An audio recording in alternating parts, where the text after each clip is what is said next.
Shalom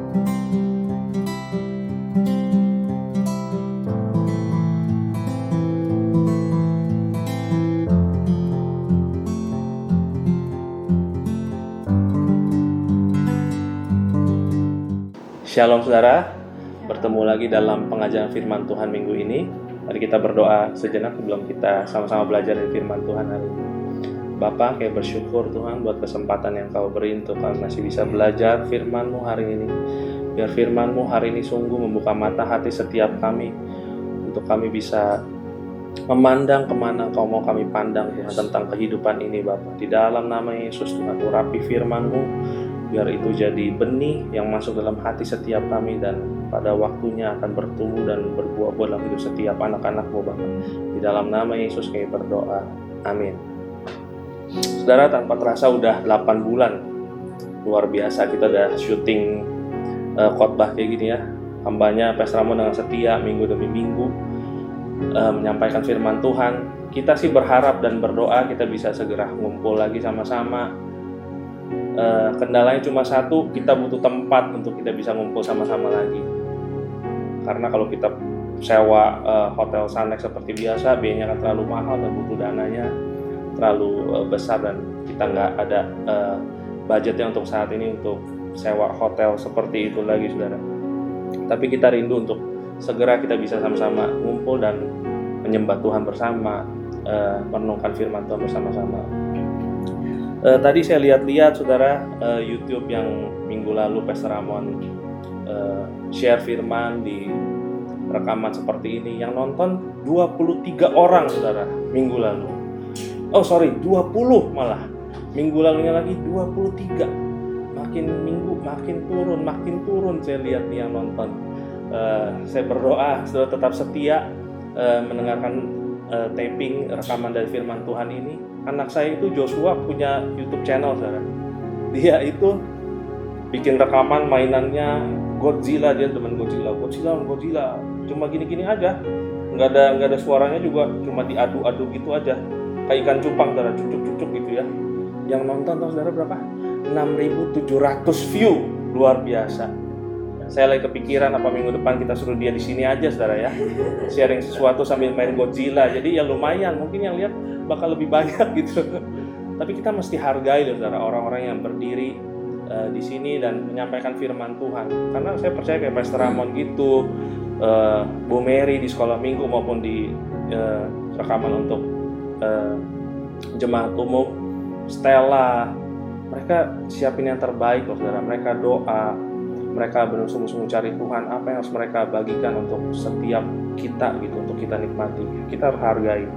Dan kalau saudara tonton rekaman firman minggu ini, saya berdoa saudara diberkati dan diubahkan lebih lagi dalam firman Tuhan. Yuk kita buka sama-sama di Pengkhotbah 7 ayat yang kedua saudara. Stella bisa bacain ya buat setiap kita. Pengkhotbah 7 ayat yang kedua.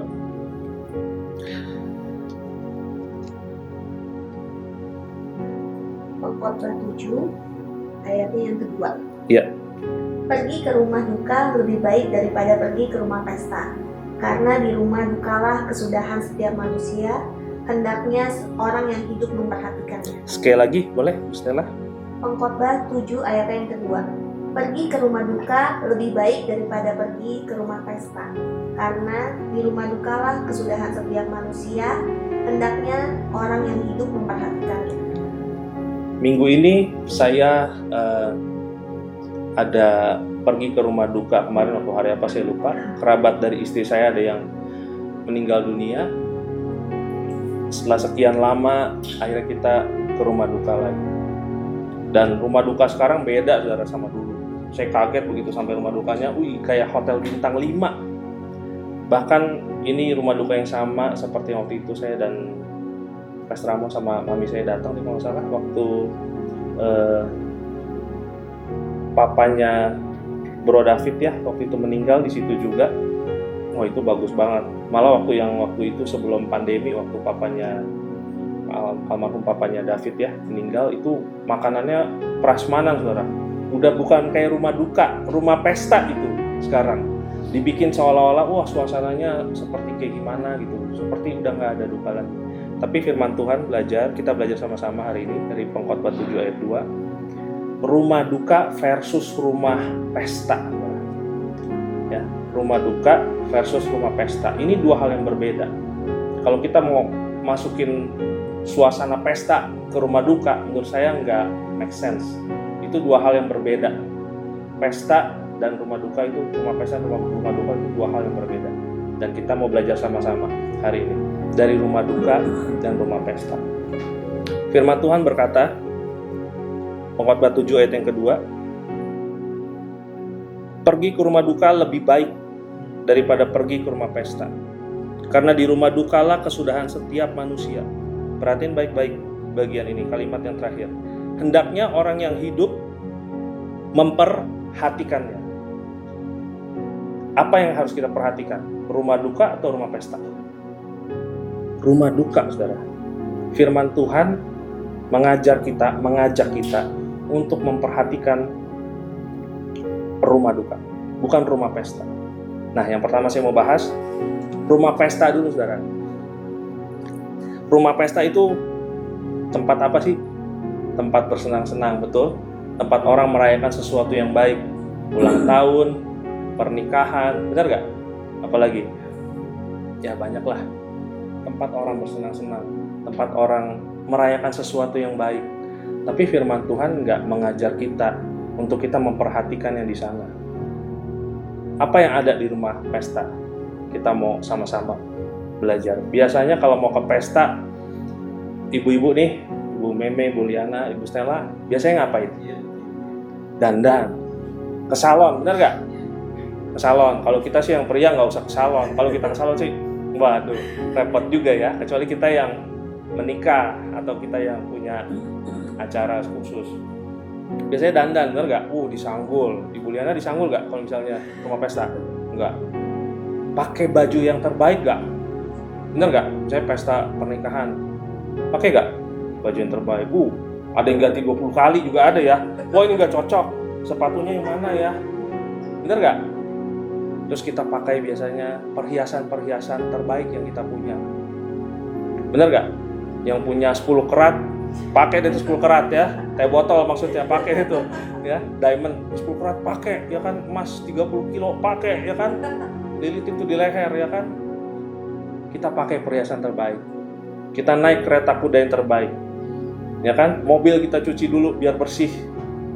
Padahal nggak ada hubungannya juga sih. Emang yang datang pesta perhatiin mobil kita, tapi kita mau semuanya kita prepare yang terbaik. Dan orang yang datang ke pesta pun sama seperti itu, saudara. Dan apa yang kita bisa lihat dari rumah pesta? Itu kesenangan, ya kan? Kemewahan, sesuatu yang indah itu ada di rumah pesta, ya kan? Semua itu, saudara, firman Tuhan nggak mengajarkan kita untuk memperhatikan hal-hal itu. Tapi justru yang firman Tuhan ajarkan untuk kita memperhatikan rumah duka, saudara. Kalau hari-hari ini banyak selebritis yang punya akun-akun di media sosial, mereka buat channel-channel TV mereka masing-masing. Mereka banyak yang mempertontonkan kemewahan, hal-hal yang luar biasa. Mami saya ini luar biasa, saudara. Meme ini luar biasa. Ya, nonton, si ini baru nyewa kapal 300 juta semalam. Saya bilang, luar biasa mami saya aja nggak tahu, tapi dia tahu. Luar biasa. Segini, luar biasa, kaya banget itu orang. Ya bukan kaya-kaya lagi, 300 juta semalam nyewa kapal sih. Ya kan? 300 juta buat beberapa dari kita itu bisa mengubah hidup kita selama-lamanya. Tapi dia buat cuma untuk nyewa satu kapal. Dan belum hal-hal lain lagi.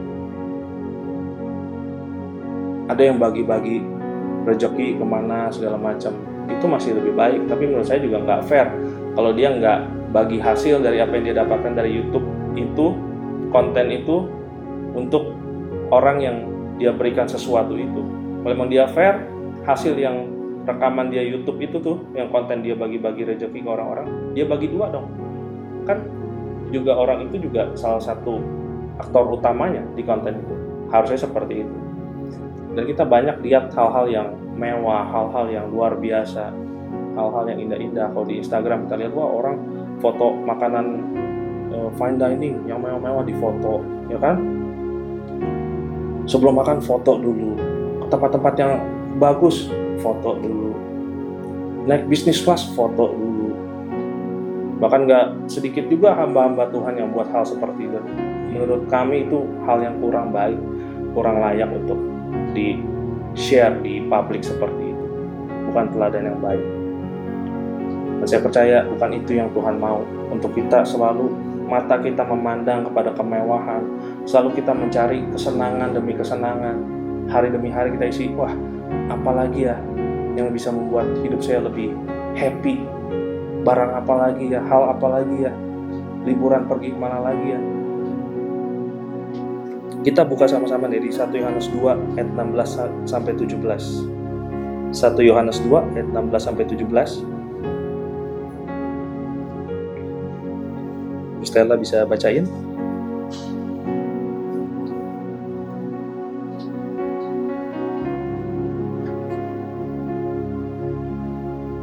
Yohanes 2 ayat 16 sampai 17. Sebab semua yang ada di dalam dunia, yaitu keinginan daging dan keinginan mata serta keangkuhan hidup, bukanlah berasal dari Bapa, melainkan dari dunia.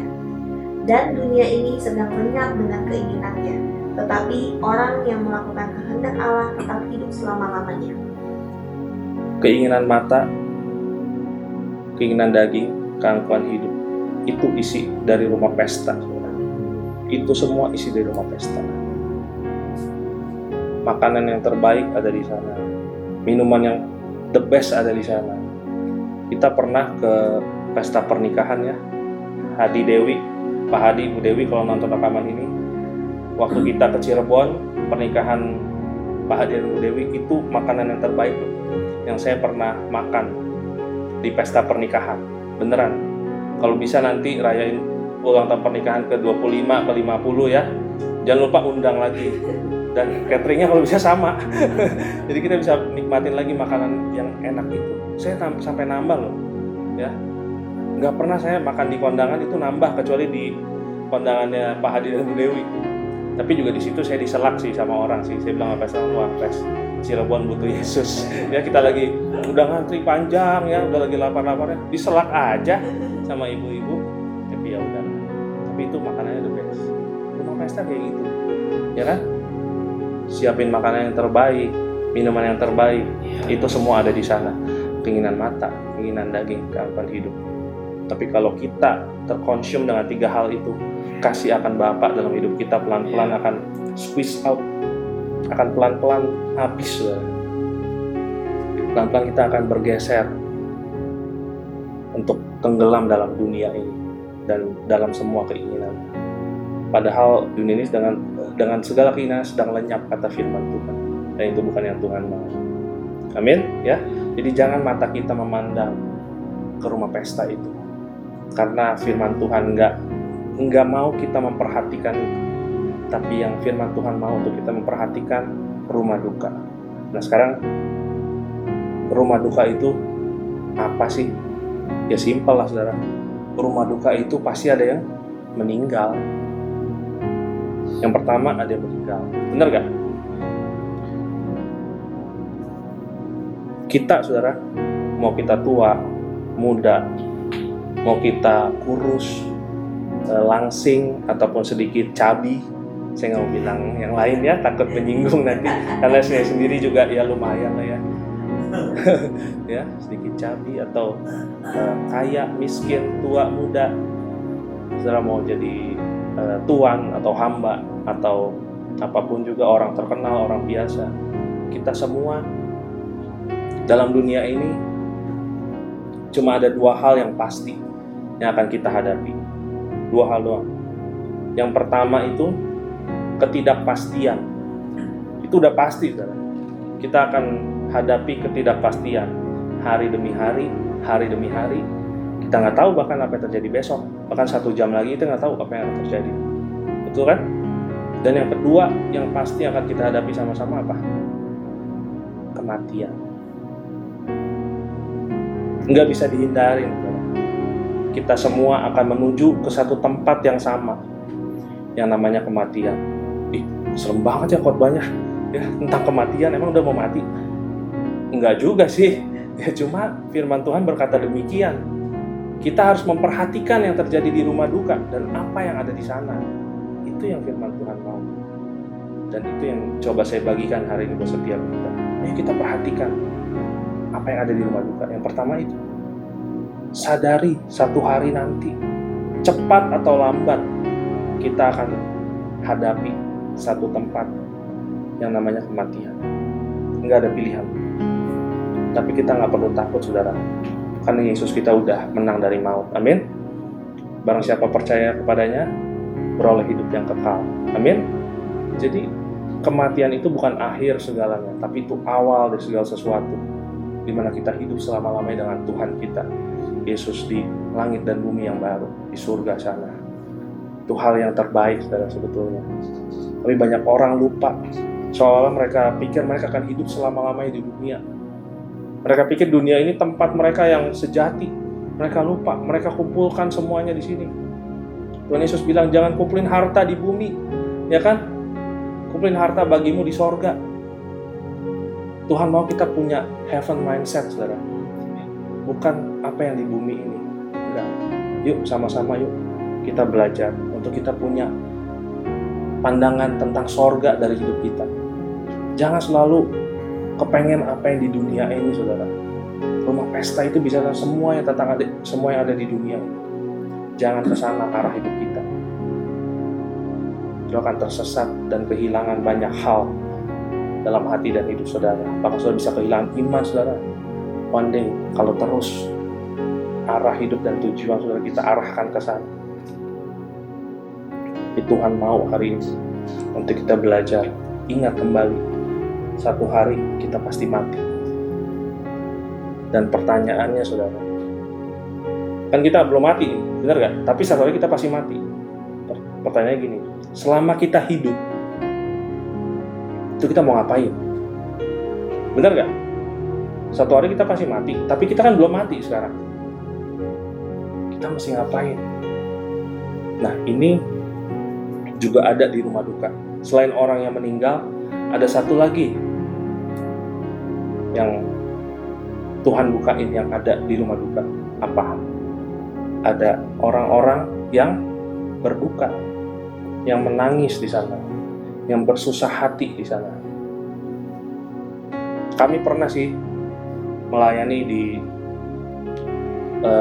rumah duka, di rumah duka beberapa orang ya, dan itu keluarganya sama sekali nggak sedih, bahkan saya juga bingung. Ada beberapa kali, nggak banyak sih, tapi sebagian besar waktu papa saya meninggal pun saya nangis, saudara. Mami saya menangis, adik-adik saya semua menangis. Kami sedih kehilangan papa kami, suami dari mami saya, menangis.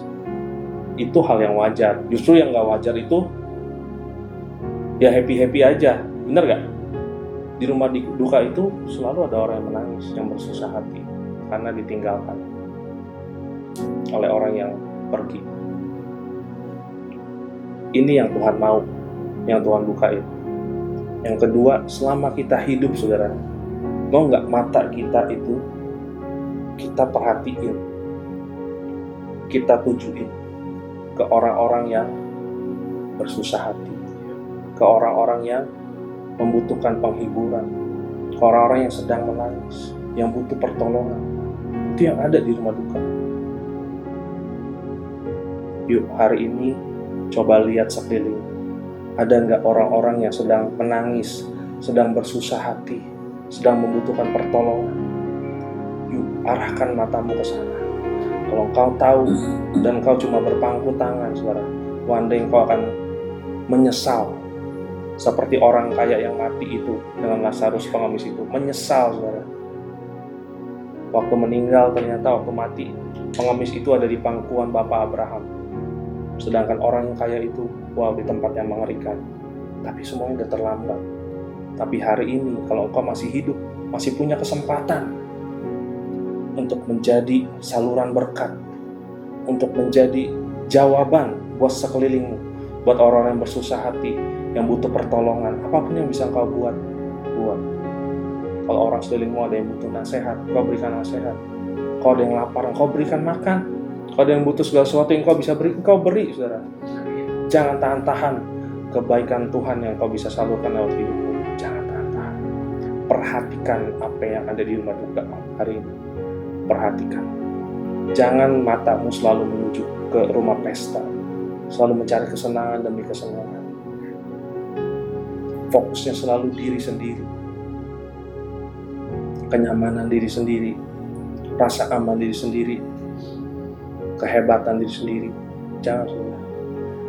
Yuk hari ini kita mau sama-sama belajar untuk kita peka, punya empati, saudara, buat sekeliling kita, orang-orang yang membutuhkan. Itu yang Tuhan mau dari hidup kita. Kalau kita masih ada di dunia ini, hidup ini singkat, ya. Saya nggak tahu juga saya kapan bisa pulang ke surga.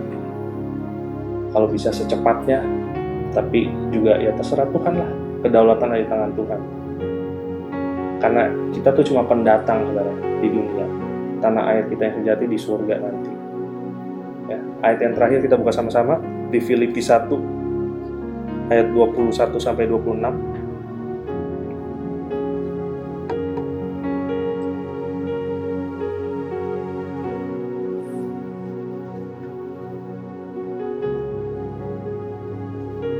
Yuk, Stella bisa bacain. Filipi 1 ayat yang ke-21 sampai 26. Karena bagiku hidup adalah Kristus dan mati adalah keuntungan. Tetapi jika aku harus hidup di dunia ini, itu berarti bagiku bekerja memberi buah. Jadi mana yang harus kupilih, aku tidak tahu. Aku didesak dari dua pihak. Aku ingin pergi dan diam bersama-sama dengan Kristus itu memang jauh lebih baik, tetapi lebih perlu untuk tinggal di dunia ini karena kamu. Dan dalam keyakinan ini tahulah aku akan tinggal dan akan bersama-sama lagi dengan kamu sekalian supaya kamu makin maju dan bersukacita dalam iman. Sehingga kemegahanmu dalam Kristus Yesus makin bertambah karena aku, apabila aku kembali kepada kamu. Luar biasa, Paulus menuliskan hal ini. Dia berkata, bagiku tuh, hidup tuh adalah Kristus. Dia nggak hidup buat dirinya sendiri, buat mimpinya sendiri, ambisinya sendiri, kepentingannya sendiri. Dia hidup untuk Kristus. Kepentingan Kristus, apa yang ada dalam hatinya Kristus, itu dia hidup untuk itu. Dan dia bilang gini, mati itu adalah keuntungan. Bener kan? Mati itu keuntungan. Dan kalau kita baca di ayat yang tadi, dia bilang, ya emang sih baik sih untuk Paulus tuh bisa mati dan ketemu Tuhan. Dia juga kepengen, saudara. Tapi dia bilang gini, tetapi ayat 24, tetapi lebih perlu untuk tinggal di dunia ini karena kamu.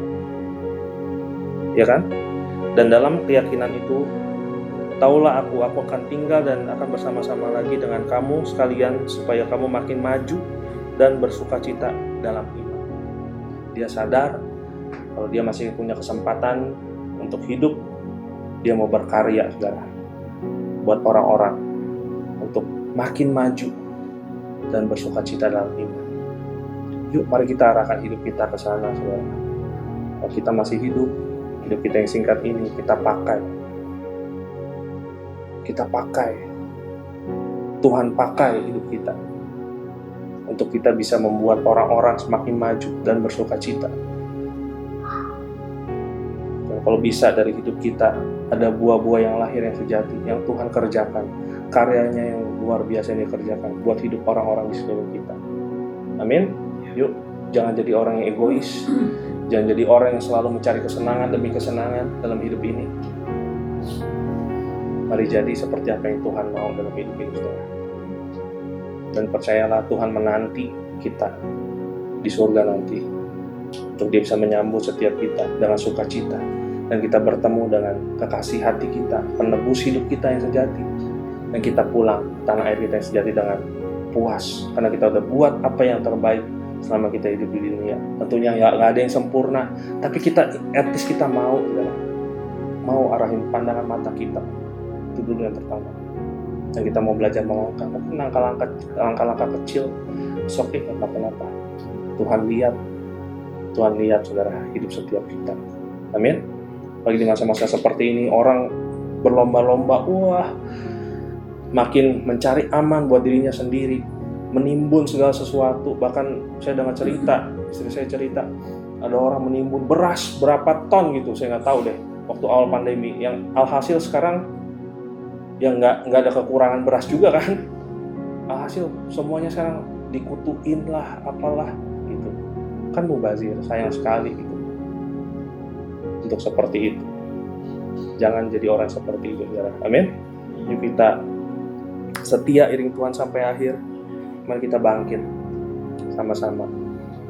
Jadi alatnya Tuhan yang ajaib di masa-masa akhir ini, saudara. Yuk kita berdoa sama-sama. Terima kasih buat firman-Mu Tuhan hari ini Tuhan. Kami mau belajar arahkan pandangan mata kami Tuhan ke rumah duka hari ini Tuhan. Biar kami jadi orang-orang yang peduli dan adanya orang-orang yang di sekeliling kami yang sedang sulit, yang sedang bersusah hati, yang sedang butuh penghiburan, sedang butuh pertolongan Tuhan. Pakai hidup kami Tuhan di dalam nama Yesus Tuhan. Kami berdoa Tuhan untuk jadi alat-Mu yang ajaib Tuhan. Terima kasih Bapak, terima kasih Tuhan. Biar hati-Mu ada dalam hati setiap anak-anak-Mu Tuhan, ada dalam hati kami Tuhan. Terima kasih Bapak. Dan one day kami akan pulang ke surga, tanah air kami yang sejati dengan sukacita Tuhan, bertemu dengan Engkau Tuhan, penebus kami Tuhan, penyelamat hidup kami Tuhan Yesus.